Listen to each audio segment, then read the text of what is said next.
All right, welcome back to Kravitz Garage. Real simple, quick video today. We're doing an oil change on a 2021 Ford Explorer, and this is the Timberline edition. It does have the, I believe it's the 2.3 liter four-cylinder, which would be very similar to pretty much any other Explorer with that 2.3. Only difference this being a Timberline. This does have skid plates on it, which makes it a little more difficult to access everything underneath. So I'm going to dive in, show you that quick, and yeah, thanks for watching. So today we're using by the book Motorcraft 530 synthetic blend motor oil with an FL 910S.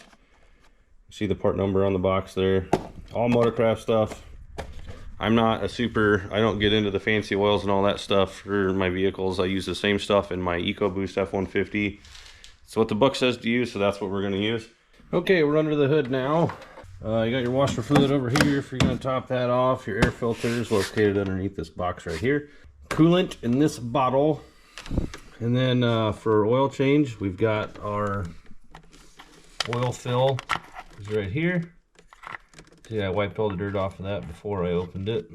And then you got your dipstick right here. So I usually pull my dipstick out a little bit. The cap I'll leave loose. Set that on top so the motor can breathe. I like to work from the top. I get set up and I go down, do everything on the bottom, which would be change the oil filter and drain the oil, get all that set, get the new oil filter on, drain plug back in tight, snug, and then you know, do everything down below, and then you're done down there. Then you come back up and do the finish it with everything up top. So I have familiarized myself with everything under the hood. So now we're going to go underneath and do all that. Okay, so I am squeezed under the car now.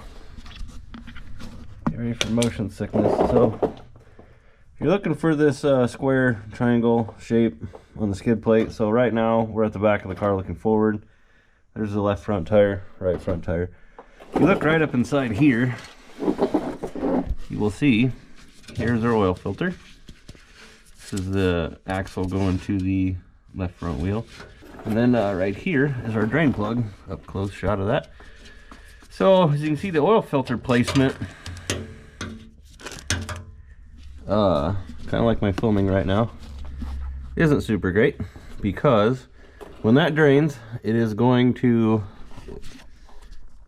definitely going to hit this skid plate on this Timberline model. And I know this because I've done it already once before. That oil is going to hit the skid plate and it's going to kind of pull up. So I'm going to do the drain plug first, get the oil draining into our pan here, and then once that's done, we'll do the filter, because I know this makes a mess and I don't want to be reaching up in here after the fact. So we'll do the messy part last so I can stay a little bit cleaner. Alright, got the plug loose, 15mm wrench. You can't see it because it's up inside this pan. Now there's a special trick to taking these plugs out. And what I'm doing is you put your pointer finger on the tip of the drain plug and then you spin it with these two fingers and you keep pressure on it, so that way when you run out of threads, the plug doesn't fall out into your drain pan or fall and roll away and get all dirty. So you hold it with your finger, untwist it until it's all the way out, and then you can grab it and go boop. And it works better if you make that noise when you do it and go boop. So I'll show you. So I'm spinning until I know that it's all the way out, which is right now. I'm gonna get a good grip on it and go. And oh, I didn't go boop. That's why it made a mess. Oh, that is some dirty oil. Not good. Oh yeah, and if you have a pan like this, it works super good to make sure that your vent on the other side is popped free, so your oil doesn't gurgle all the way down. Reach over here and go like that. There we go. Now the pan is draining way better. Okay, something really important to note when you take your old oil filter out. Make super sure that this rubber O-ring, gasket, seal, whatever you want to call it, is either laying in your pan or still attached to the oil filter. Ideally, it should still be attached to the oil filter. I have seen it where the filter comes off and this seal will stick to the filter housing on the filter head, on the vehicle. And if you're not paying attention and this is stuck to the vehicle and you put your new filter on, that's known as double gasketing, and it will not seal. And you won't know it until you start your vehicle up for the first time, and it builds oil pressure and it blows all of your oil out in a matter of about 15 to 20 seconds.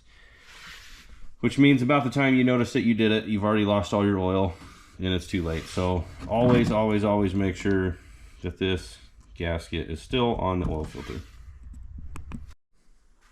So that's really the gist of it. I'm going to keep it simple at this point. My plug is on and it's tight. My filter is on and it's tight. I made sure that it wasn't double gasketed.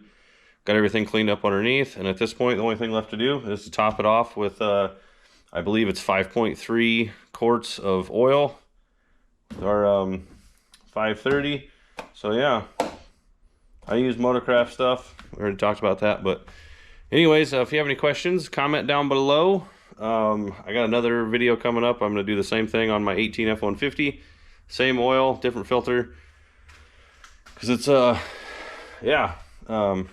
Anyways, yeah, if you have any questions, comment down below. Be sure and like and subscribe for more videos. How-to videos. We like to do them from time to time around here. Also, if you're interested in our kind of a fun toy projects we got going on over there, that's going to be continuing on. There's going to be more coming from it here real soon. We're going to do the first startup with the turbo build. But yeah, that's going to be it. So thanks for watching. Dadgummit, stay good. We'll see you later.